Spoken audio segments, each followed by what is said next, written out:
지난주까지 성탄절 두 번에 관한 말씀을 전했습니다. 여러분 주보 보시면 성탄절에 관한 이제 구역 질문지가 있는데 펴놓으시고 구역 모임 혹 못 모이시더라도 여러분 주보에 나와 있는 구역 본문 그 질문지들은 꼭 작성하셔서 제출하시면 격려하도록 하겠습니다. 두 번의 말씀 중에 첫 번째 시간에는 예수님의 성탄절 나심은 이러하니라, 그 외적인 모습, 예수님이 이 땅에 오실 때 외적인 모습이 세 가지 있었잖아요. 그것을 나누었고, 두 번째는 내적인 모습의 의미를 나누었습니다. 한번 복습하는 마음으로 우리 예수님께서 외적으로 오신 모습, 첫 번째는 어떻게 오셨다고요? 성령으로 잉태되어 오셨다. 이 성령으로 잉태되어 오셨다는 말은 이 전무후무한 하나님의 방법으로 독생자가 이 땅에 오셨다. 하나님의 일은 항상 우리의 경험, 우리의 생각을 앞서 행하시기 때문에 하나님의 일하심에 대해서 우리는 겸손하게 순종해야 된다. 이게 적용입니다. 또 예수님은 어떻게 오셨지요? 누구의 몸을 통해서? 마리아의 몸을 통해서, 한 여종의 몸을 통해서 하나님은 독생자를 보내셨습니다. 하나님은 여종도 사용하신다면 하나님은 못 사용하실 우리 인생 없습니다. 그래서 하나님께서 하나님의 일을 이루시겠다 우리에게 요청하시면 우리의 몸 주 뜻대로 이루어 주옵소서. 그게 가장 아름다운 결과로, 열매로 맺습니다. 여러분 인생 가운데 한 번 또 노년까지 다 아름답게 쓰임 받을 수 있기를 축원합니다. 세 번째 예수님께서 오신 외적인 모습 무엇이지요? 요셉의 품어줌으로. 자, 성령으로 잉태되었고 마리아의 몸을 통해 왔지만 그 마리아가 결혼하지도 않았는데 잉태된 그 몸을 이 요셉이 품어줌으로 예수님은 이 땅에 오셨습니다. 여러분, 한 사람의 이 순종으로 하나님의 일은 시작됩니다. 마리아의 순종으로 하나님의 역사는 놀랍게 시작되었지요. 그러나 순종으로 시작되었지만 옆에 있는 동역자들의 품어줌으로 하나님의 일은 완성됩니다. 그래서 내가 시작한 일도 귀하지만 그 시작한 일을 잘 마칠 수 있도록 옆에서 격려하고 응원하고 또 품어주는 일도 마찬가지로 중요합니다. 하나님의 일에는 주연이나 조연이 없기 때문입니다.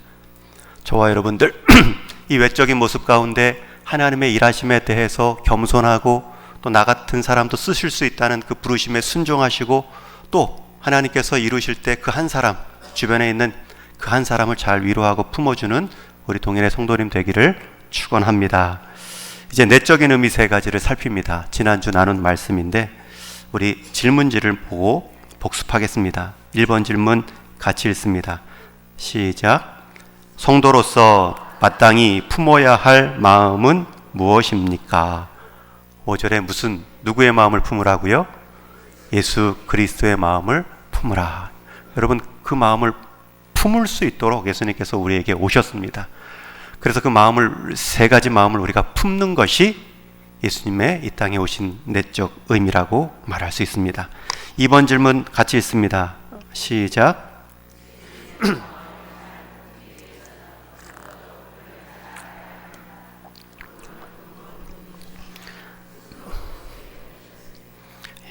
근본 누구셨죠?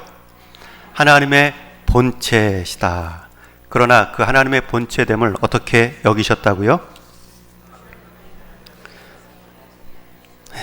동등하신 분인데 취할 것으로 여기지 아니하셨다.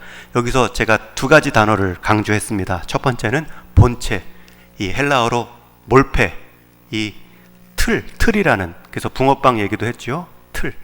하나님의 본체는 하나님 틀이라는, 그 틀이라는 것은 가득 찬, 더 하나님의 형상을 담을 수 없을 정도로 충만한 그 모습이 예수님이에요.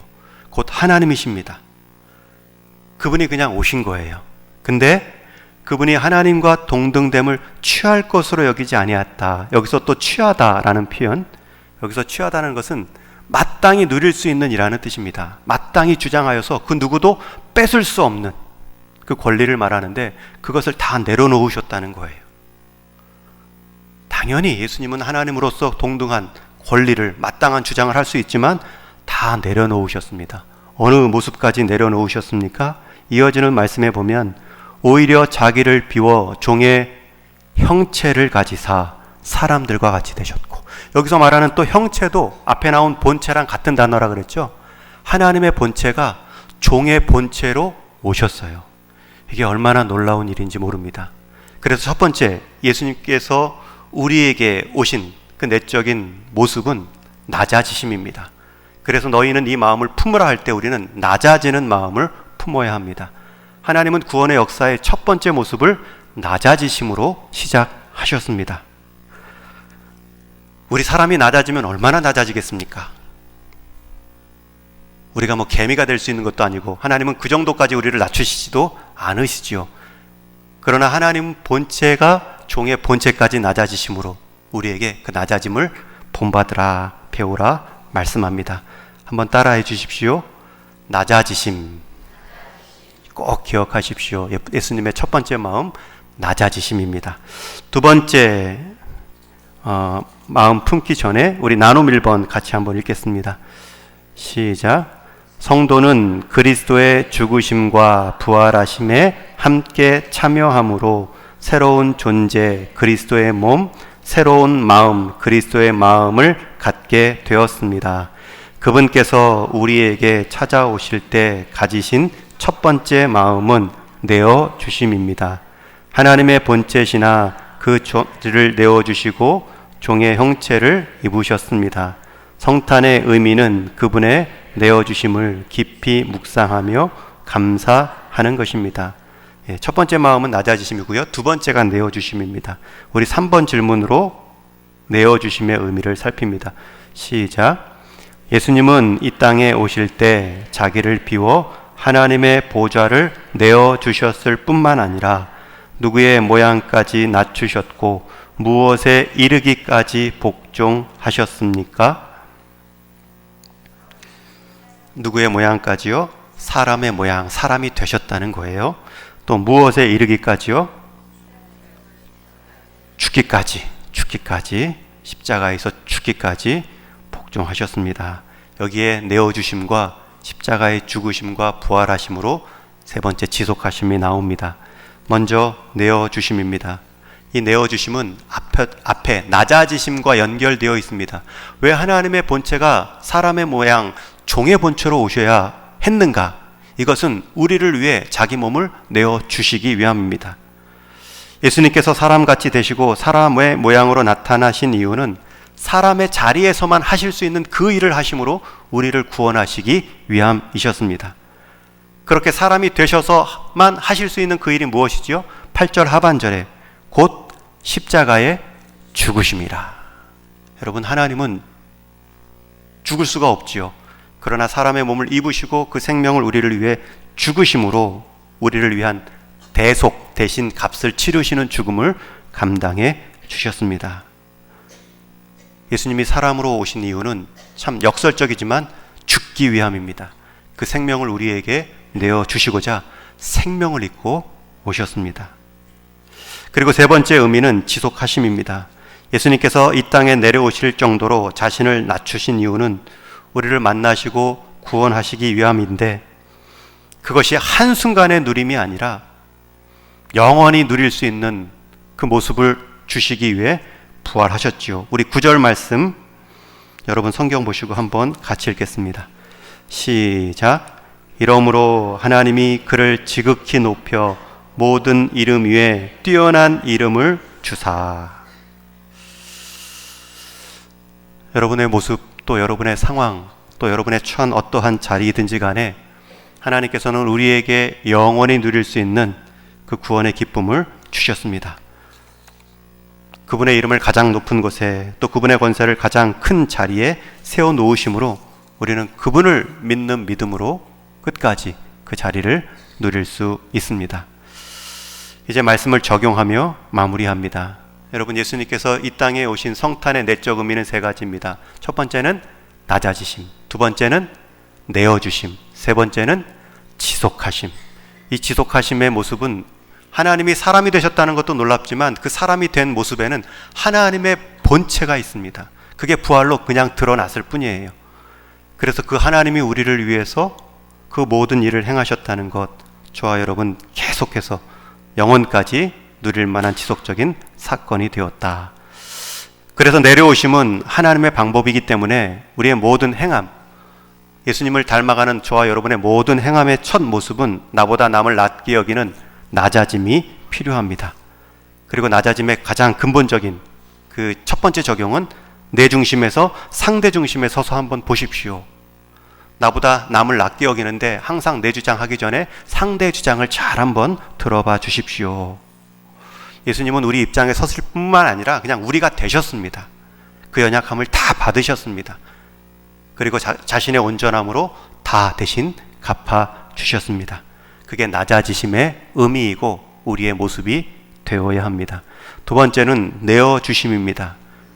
하나님이 내어주시기 위해 오셨다면 우리는 다 받아들임이 우리의 적용이 되어야 합니다. 생명까지 내오셨다면 우리는 생명 걸고 그걸 다 받으셔야 됩니다. 그게 우리의 마땅한 적용입니다. 그래서 제 같은 예가 선물을 받을 때의 최고의 보상은 받은 선물을 가장 기뻐하는 것이라고 했죠. 받은 선물을 다른 선물로 막 갚으려고 하지 말고 일단 받은 선물에 대해서 마음껏 기뻐하는 것. 그래서 내어주심에 우리의 적용은 마음껏 받아냄, 끝까지 받아냄입니다. 세 번째로 지속하심의 적용도 우리가 순간적으로만 이 구원의 의미, 내가 구원받은 이 하늘 백성의 감격을 누리지 말고 천상을 버리시고 오신 그분께서 다시 천상의 자리로 올라가신 것은 우리의 마지막 모습이 어떠할 것인지를 보여주는 것입니다. 여러분, 천상의 자리까지 예고된 이미 우리에게 약속하신 그분의 행하심이 우리에게 있습니다. 그분을 위해 또 우리가 살아갈 때에 우리 성도다운 성도로 우리 동인교회가 더욱 견고하게 세움 받을 것입니다. 지금도 성탄절 해마다 찾아오지만 이 외적인 의미, 내적인 의미를 실천하는 성도가 바른 성탄절을 보내는 모습이 될 것입니다. 바라기는 우리 동인의 모든 성도님들, 우리 주님의 마음 내어주심, 또 낮아지심, 내어주심, 지속해 해주신 그 은혜를 기억하시고 또 우리도 닮아감으로 우리를 통하여서 또 주님의 성탄의 빛이 이 땅 가운데 비추어지기를 주님의 이름으로 간절히 축원합니다. 우리 한번 같이 기도하시겠습니다. 들은 말씀을 기억하며 기도합니다. 우리가 성탄절을 잘 보냈다는 의미는 이 성탄의 외적인 의미, 내적인 의미를 우리 동인교회 성도님들이 잘 깨닫고 순종할 때에 잘 보냈다 말할 수 있습니다. 오늘은 내적인 의미 세 가지만 기도합니다. 주님 낮아지심처럼 우리도 낮아지게 하시고 주님 내어주신 것처럼 우리가 마음껏 받아 우리도 누군가를 위해 내어주는 삶이 되게 하옵소서. 또 영원한 지속해 하시는 그 우리에게 큰 선물로 은혜를 주셨는데 우리가 이 땅에 당한 여러 순간적인 아픔, 고통으로 인하여 이 영원한 기쁨 놓치지 않게 하여 주옵소서. 우리 한번 같이 기도하시고요. 또 오늘 한 해를 인도하신 우리 구역 모임, 우리 구역 식구들을 지켜내신 하나님께 대한 감사의 마음을 담아 한번 같이 기도하겠습니다.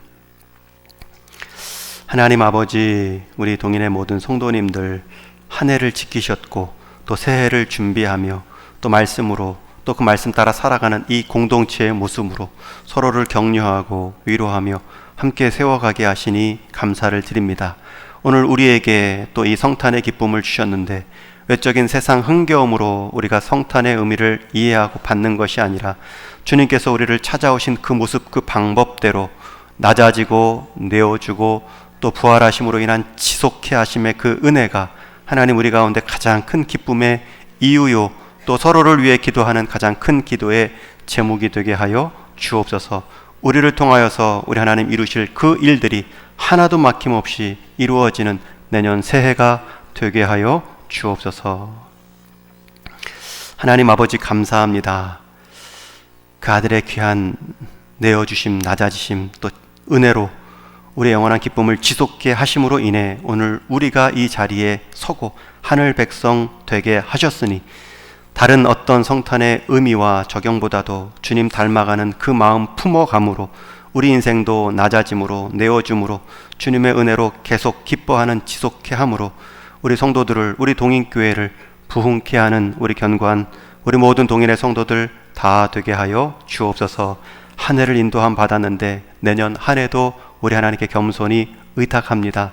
동행하는 기쁨이 가정마다 일터마다 넘치는 한 해가 되게 하여 주옵소서. 우리 주님 예수님의 이름으로 기도하옵나이다. 아멘. 제가 축도로 마치기 전에 올 한 해 마지막 또 시상하는 일이 있어서